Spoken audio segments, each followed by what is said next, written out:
Nous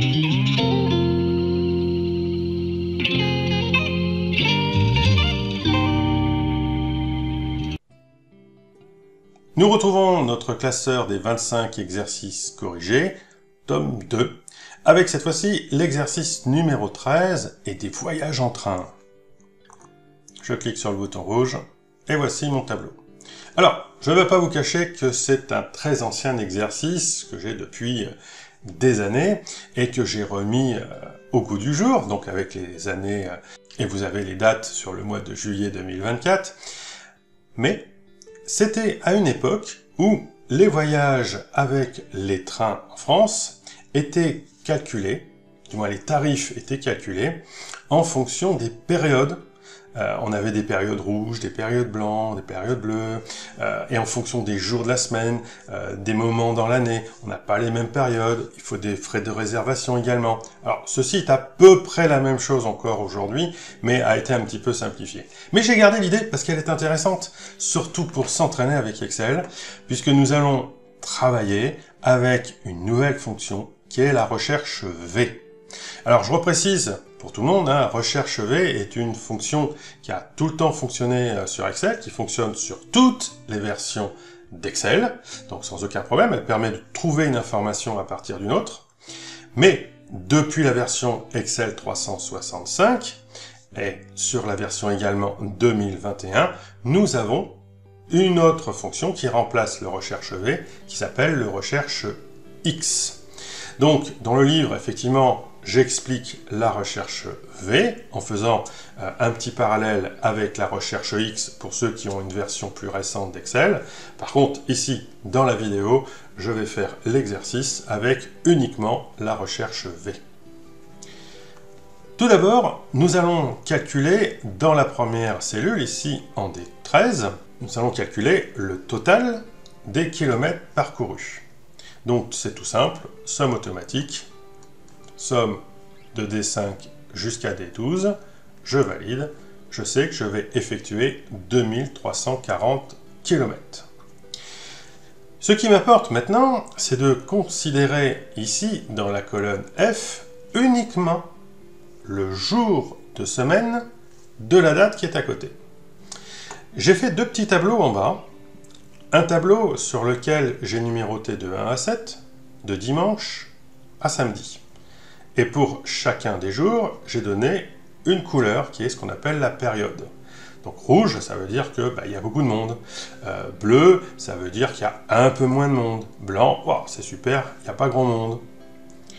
Donc ce qui va nous permettre de déterminer des tarifs différents. Pourquoi? Parce que chacune des trois couleurs va me permettre d'obtenir des réductions et des frais de réservation qui sont différents. Donc grâce à la fonction recherche, je vais être capable d'aller rechercher la bonne période en fonction du jour de la semaine, mais également obtenir les réductions et les réservations. Juste pour la petite histoire, mon tableau ici numérote de 1 à 7 les jours de la semaine en commençant le dimanche. Alors nous, dans notre système français, la semaine commence le lundi. Il y a deux façons de calculer et de considérer les jours de semaine en Excel, soit en version anglophone, soit en version francophone. Par défaut, il considère toujours qu'un début de semaine commence le dimanche. Donc je vais garder la même logique pour l'exercice. Je me positionne ici en F5 et la fonction qui me permet d'avoir le jour de la semaine, c'est égal jour sem. J'ouvre ma parenthèse, je clique sur la date et je ferme ma parenthèse. Je valide, il me dit lundi. Je tire ma poignée et j'ai chacun des jours de semaine. Donc le 1er juillet 2024, je vous confirme bien, c'était un lundi. Alors, attention, jour sem donne en réalité un numéro. Il ne donne pas précisément le libellé. J'ai obtenu ce libellé tout simplement parce que les cellules qui sont ici sont associés à un format. On le voit ici. Format personnalisé. J'ouvre la petite liste. Je viens sur autre format numérique. Et je vois que je suis bien format personnalisé. Et le type, c'est 4 fois J. 4 fois J, c'est un code qui signifie « Donne-moi le jour de la semaine écrit en entier ».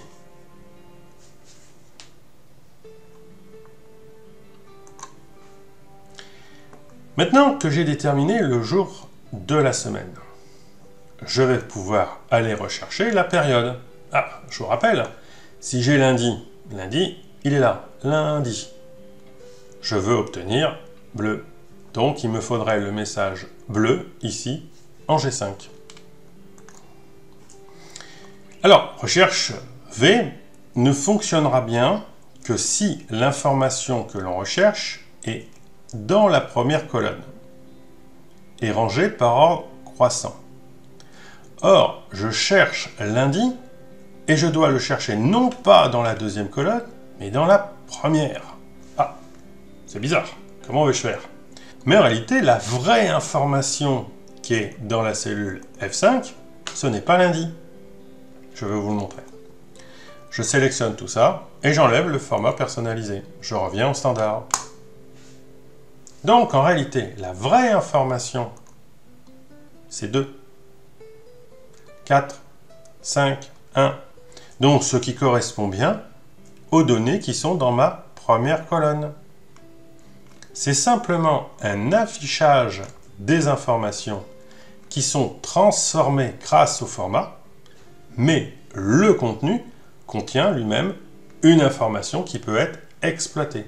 Alors, cet exercice est là vraiment pour montrer aux débutants, et surtout aux débutants avancés, qu'il y a des subtilités sur Excel. Et que le format d'affichage n'indique pas forcément le contenu de la cellule concernée. Il faut être très prudent. Et il faut aussi l'utiliser à bon escient. Donc, je vais remettre le format personnalisé, comme je l'avais précédemment. Donc, je remets ici mes J, les 4 J, qui personnalisent mon format. Et donc, je vois apparaître les jours de semaine, mais en réalité, dans les cellules, c'est le numéro du jour de la semaine qui est présent. Je viens en G5 égale recherche V. J'ouvre ma parenthèse. Il y a 4 arguments, dont les 3 premiers sont obligatoires. Premier argument, quelle est la valeur cherchée? Donc je cherche ce qui est à côté. Donc c'est-à-dire lundi. Mais je vous rappelle que lundi, c'est ce qu'on voit, mais qu'en réalité, dans la case, c'est 2. Point virgule. Je vais le chercher où? Je vais le chercher dans cette table, ici. Et il faut désigner l'ensemble de la plage de données sans les titres. Il faut bien penser également que je vais recopier ma formule recherche V. Donc, il faut figer les références avec la touche F4 pour avoir les dollars. Point virgule. Et maintenant, je vais désigner le numéro de la colonne qui contient l'information qui m'intéresse. C'est ce qu'on appelle souvent la énième colonne du tableau. L'information qui m'intéresse est ici, c'est donc la période, c'est la 3e colonne du tableau. Donc, j'écris 3. Et je ferme ma parenthèse, puisque comme je vous l'ai précisé, seuls les 3 premiers arguments sont obligatoires. Je valide et j'ai bien bleu. Alors comment ça fonctionne? C'est très simple. Il va chercher la valeur qui est ici à côté, donc en F5, donc je vous rappelle c'est la valeur 2.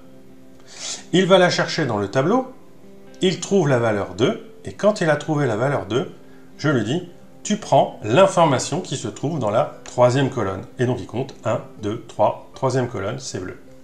Faisons la même chose en dessous, je tire. J'ai rouge. Rouge pour mercredi. Donc pareil, je vais chercher l'information qui est à côté, mercredi. Mais en réalité, mercredi, c'est le format. Mais mais la vraie information, c'est 4. Donc il va aller chercher le 4 dans le tableau, 4, hop, il trouve 4, et quand il a trouvé 4, il regarde la troisième colonne, donc 1, 2, 3, et c'est bien effectivement rouge. Je tire ma poignée maintenant sur l'ensemble, et j'ai donc toutes les couleurs en fonction des jours. Nous allons calculer maintenant les réductions, donc le pourcentage de réduction. Nous avons la couleur.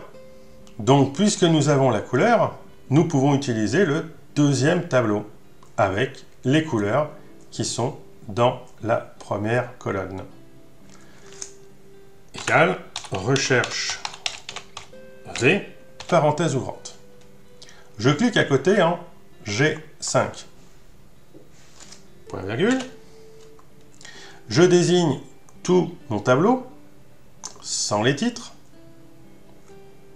Je pense bien à appuyer sur F4 pour figer l'ensemble de mes références en absolu. Point virgule. Et je vais désigner la colonne qui contient l'information qui m'intéresse à obtenir. Là, je veux obtenir la réduction. Où se trouve la réduction? Elle se trouve dans la deuxième colonne du tableau. Donc, je dis 2. Et je ferme ma parenthèse. Je valide. J'ai bien 30%. Donc ça veut dire que dès l'instant que j'ai bleu, il trouve bleu 30%. Je tire ma poignée en dessous. Rouge, je regarde, rouge 0%.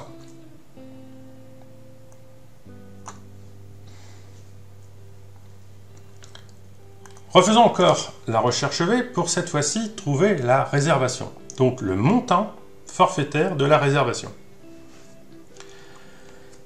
Égal, recherche V, parenthèse ouvrante. Je recherche quoi? Toujours pareil, je recherche la couleur, donc qui est en G5. Point virgule. Je recherche cela dans mon tableau qui est ici, donc le deuxième tableau. Je le prends en entier sans les titres. Et je pense bien à appuyer sur F4 pour figer les références en absolu. Point virgule. Où se trouve le montant de la réservation? Il se trouve dans la 1, 2, 3, troisième colonne de mon tableau désigné. Donc j'écris 3. Je ferme ma parenthèse et je valide. 15 €. Donc c'est-à-dire que quand je suis sur un déplacement en période bleue, j'ai 15 € de frais de réservation. Je tire ma poignée et j'ai les montants pour chaque déplacement. Maintenant, pour terminer l'exercice, nous allons pouvoir donc déterminer le prix à payer pour chaque déplacement. Alors ici, ça va être un simple calcul arithmétique. Mais attention, attention, il ne sera pas si simple qu'il n'en paraît. Je me positionne en J5, égal. Donc je vais déjà calculer les frais au kilomètre. Donc je sais que chaque kilomètre parcouru est facturé à 18 centimes du kilomètre. J'ai parcouru sur mon Toulouse-Marseille 420 km. Donc, j'ouvre ma parenthèse, je clique ici en T5. Comme j'ai l'intention de recopier ma formule vers le bas pour les différents déplacements, donc je reste en relatif. Multiplié par le coût forfaitaire au kilomètre ici qui est en C2, 18 centimes. Mais toujours pareil, je réfléchis, si je recopie ma formule sur les différents déplacements, il ne faut pas que le prix au kilomètre qui est en C2, lui, bouge. Il est figé. Donc, j'appuie sur F4 pour avoir les dollars. Parenthèse fermante. Et je vais multiplier ça par mon taux de réduction. Attention, j'ai le taux de réduction, mais il faut que je calcule ce que je vais payer. Donc, ce que je vais payer, c'est le complément par rapport à la réduction. Donc, ici, ça va être 1 moins la réduction. C'est là où il faut être subtil. D'ailleurs, on a calculé la réduction, qui est de 30%, mais je vais payer le reste, c'est-à-dire 70%. Donc, 1 moins 30%, ça donnera 70%. Je ferme la parenthèse. Et je vais rajouter à cela, plus les frais forfaitaires de réservation. C'est l'information que j'ai en I5. Donc, je calcule le déplacement au kilomètre, que je multiplie par le taux effectif réduction déduite, auquel j'ajoute les frais de réservation. Mon voyage Toulouse-Marseille va donc me coûter 67,92 €. Je recopie ma poignée jusqu'en ligne 12. J'ai donc le coût de chaque déplacement. Puis je viens me positionner en J13. Je fais la somme automatique.